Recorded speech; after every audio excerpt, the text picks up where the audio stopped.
Olá, seja bem-vindo. Você já se perguntou como as plataformas de streaming sabem exatamente o que te recomendar? Foi para entender esse desafio que nasceu o nosso projeto, Análise de Pontuação da Netflix, um trabalho que explora os dados de avaliações de filmes, buscando entender o comportamento dos usuários e, quem sabe, até ajudar a melhorar os sistemas de recomendação. Olá, tudo bem? Nós somos do grupo 1 do curso Tecnologia e Ciência de Dados da Universidade Presbiteriana Mackenzie. O nosso grupo é formado pelo Cristiano, Felipe, Ingrid, Thiago e Pablo. Juntos, nós mergulhamos nesse mundo de dados para conseguir identificar as visualizações, né? E a avaliação de filmes da Netflix.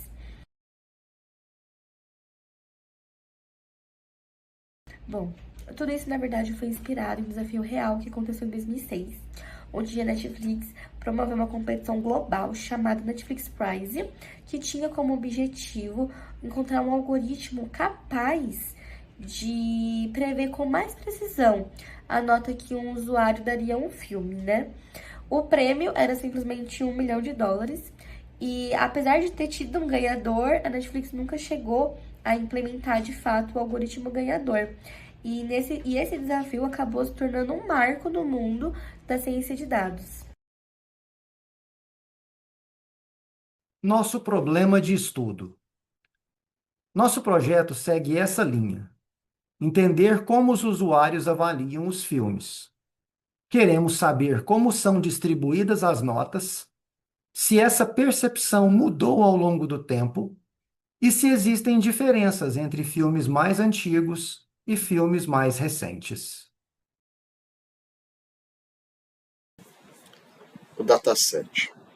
Trabalhamos com uma amostragem de mais de 134 mil registros, que inclui informações sobre a ID dos filmes, a ID dos usuários, notas de 1 a 5, datas de avaliação, ano e o título dos filmes. Primeiros achados e distribuição das notas. O que descobrimos? A primeira análise mostrou que a maioria das avaliações fica concentrada entre 3 e 4 estrelas. Popularidade não é qualidade. Fizemos uma outra descoberta muito interessante. Filmes mais populares não são necessariamente os mais bem avaliados. Alguns filmes recebem milhares de avaliações e acabam ficando com notas medianas. Por outro lado, há filmes menos conhecidos e que possuem avaliações altíssimas.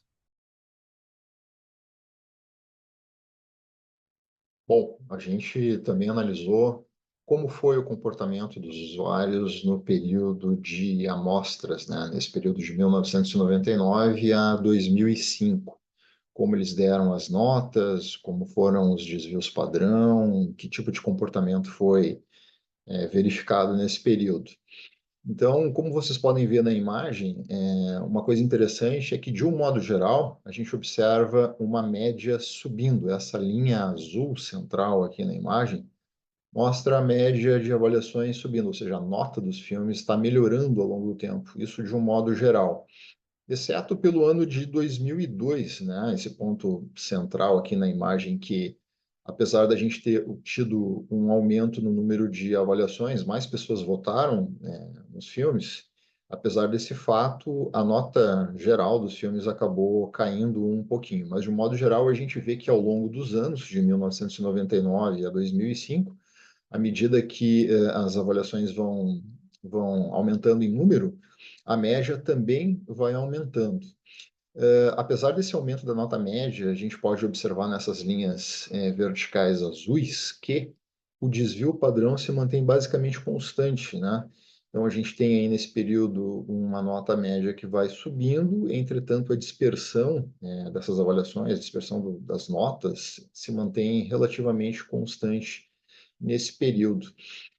Um fato interessante também é que nesses primeiros anos, e sobretudo nos dois primeiros anos, 1999 e 2000, o número de pessoas que participou das votações foi muito baixo, né? A gente teve uma amostragem muito pequena nesses 2 primeiros anos, e a partir de 2001, então, o número de pessoas votantes foi aumentando significativamente. Interessante notar que no primeiro ano dessa avaliação ali, que foi 1999, a gente teve um número muito baixo de votantes, e isso acabou arrastando também a média para baixo, né? E à medida que os anos foram passando e o número de votantes foi aumentando, essa média foi subindo, o que pode dar, então, um certo sentido estatístico nesses dados que a gente encontrou, no sentido de que quanto menor é a nossa amostra, né, menor tende a ser a confiabilidade dos dados. E à medida que o engajamento ainda foi aumentando, a gente foi obtendo, dessa forma, aparentemente, amostras mais representativas. Mas, de um modo geral, a gente vê aqui que quanto mais pessoas participam, maior também vai ficando a média até chegar a esse valor ali no ano de 2005, em torno de 3.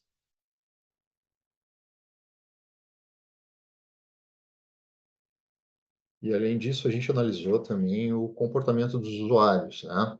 Será que existe um grupo mais rigoroso do que a média geral? Será que existe um pequeno grupo responsável pela maior parte das avaliações? Essas são algumas perguntas que podem ser feitas e que a gente se fez, que podem levar a uma compreensão melhor dos assinantes e ajudam plataformas como a Netflix e outras a compor melhor o seu serviço, né? E a entender melhor os seus clientes. No fim, nossa análise mostra que dados revelam muito mais do que números. Eles contam histórias, mostram padrões de comportamento, tendências, e ajudam a compreender que, quando se trata de filmes, popularidade não é sinônimo de qualidade. Esse foi o nosso projeto de análise de pontuação da Netflix. Obrigado por assistir e até uma próxima.